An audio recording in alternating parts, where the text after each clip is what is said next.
Son 2 gün ərzində yağan qar və təbii ki, müşahidə olunan şaxtalı hava şəraiti bir sıra ərazilərdə olduğu kimi cənub bölgəsində də, xüsusilə də İran sərhədi istiqamətində ciddi problemlərə yol açıb. Sərhədi keçmək istəyən sürücülər çətin vəziyyətlə üzləşib. Nəticədə kilometrlərlə uzanan avtomobil sıxlığı yaranıb. Hazırda bölgədə vəziyyət necədir? Hərəkətin tənzimlənməsi üçün hansı tədbirlər görülür? Ətraflı məlumatı süjetdən biləcəyik.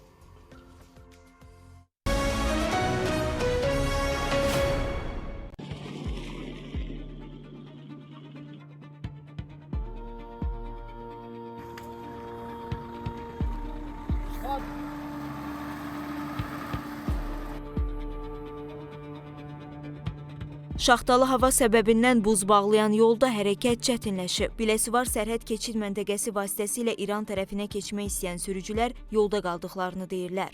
Axşamdan burada qalmışıq, yol bağlanıb, buzlanmışdı, yolun bir tərəfi var, açıq idi, yan açıqda da tır biraz elə ağır gedirdi, bir tərəfdəki bağlı idi. İndidəki vəziyyəti əylan özü görürsünüz ki, nə vəziyyətdədir. Traktörlər də kömək edirdi burada şoferlərə.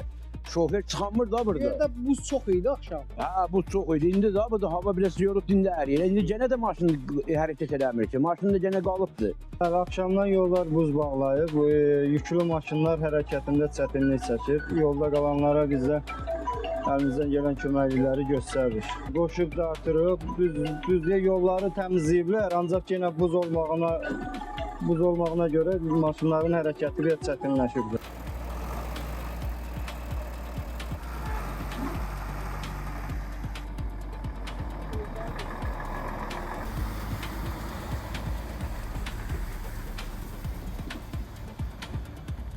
Günorta saatlarında yolun bir hərəkət istiqaməti nəqliyyat vasitələrinin hərəkəti üçün açılıb. Nəticədə bir neçə kilometr uzunluğunda olan avtomobil tıxacı azalmağa başlayıb. Sinoptiklər isə ərazidə əsasən gecə saatlarında şaxtalı havanın davam edəcəyini deyirlər.